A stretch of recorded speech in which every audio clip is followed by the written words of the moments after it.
Hello friend, કેમ છો? આજે આપણે મકાઈના ભજીયા બનાવશું. તો એના માટે મેં અહીંયા અમેરિકન મકાઈ લીધી છે. એને આપણે ખમણીની મદદથી હવે આપણે આ રીતે ખમણી લેવાની છે. જો તમારે ખમણીની મદદથી ખમણવી ના હોય તો તમે ચાકાની મદદથી આ રીતે પહેલાં બધા મકાઈને આ રીતે દાણા પાડી લેવાના છે અને ત્યાર પછી તમે એને મિક્સર જારમાં ક્રશ કરીને પણ લઈ શકો છો. રિશિદ તો મકાઈ પણ ખાવા માંડ્યો છે.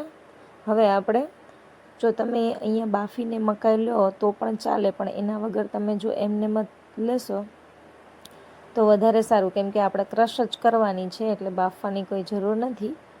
તો આ રીતે મેં બધી મકાઈના દાણા કાઢી લીધા છે.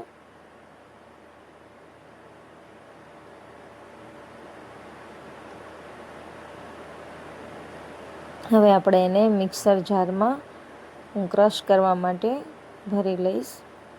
ત્યાર પછી મેં અહીંયા તીખી મરચી લીધી છે અને આદું. તમે જે પ્રમાણે તીખાશ ખાતા હોય એ પ્રમાણે તમે મરચી એડ કરી શકો આમાં. હવે આપણે આ મકાઈની સાથે જ હું ક્રશ કરવામાં એડ કરી દઉં છું. હવે આપણે મકાઈ ક્રશ થઈ ગઈ છે અને જે મરચીવાળી આપણે મકાઈ ક્રશ કરવા પેલી કરેલી હતી એ પણ થઈ ગઈ છે. તો હવે આપણે આ રીતે એક વાસણમાં કાઢી લેવાનું છે.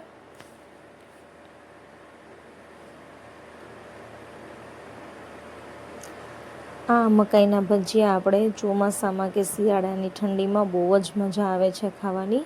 હવે આપણે એમાં ઝીણા સમારેલા કાંદા એડ કરવાના છે. તો એના માટે મેં અહીંયા કાંદા સમારી લીધા છે. એને પણ આપણે એમાં એડ કરી દઈશું અને એમાં કેપ્સિકમ જો તમને ભાવતું હોય તો તમે એડ કરી શકો છો. તો એના માટે મેં અહીંયા ઝીણું કેપ્સિકમ કટ કરી લઉં છું. ત્યાર પછી લીલા ધાણા એ પણ કટ કરી લઉં છું.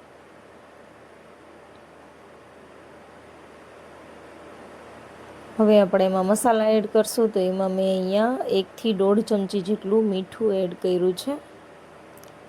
તમે તમારા સ્વાદ મુજબ લઈ શકો છો. હવે અહીંયા મેં ધાણા જીરું, હળદર, લાલ મરચું પાવડર આ બધી વસ્તુ મિક્સ કરી દીધી છે. હવે આપણે આમાં ચણાનો લોટ એડ કરશું. ચણાનો લોટ અને સાથે તમે ચોખાનો લોટ પણ એડ કરી શકો છો. એનાથી આપણા ભજીયા એકદમ સરસ ક્રિસ્પી થાય છે. પણ જો તમારા ઘરમાં હાજર હોય તો તમે એડ કરી શકો, બાકી એમનેમ પણ બહુ જ ટેસ્ટી અને સરસ બને છે.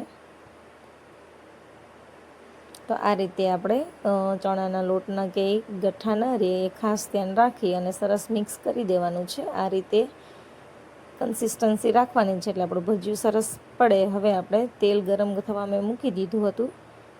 તો હવે આપણે ભજીયા પાડી લેવાના છે.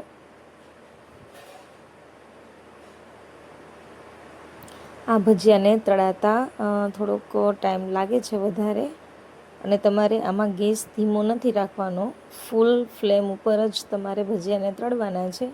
અને ભજીયા તળતી વખતે તમને એવું લાગશે કે આ ભજીયા તો એકદમ પોચા છે, પણ તમે જ્યારે આ રીતે ગોલ્ડન બ્રાઉનના કલરના થઈ જાય ત્યારે તમારે કાઢવાના છે અને બસ 5 થી 10 સેકન્ડ જ બહાર રહેશે ત્યાં તે ક્રિસ્પી બની જશે. તો આપણા મકાઈના ભજીયા બનીને તૈયાર થઈ ગયા છે.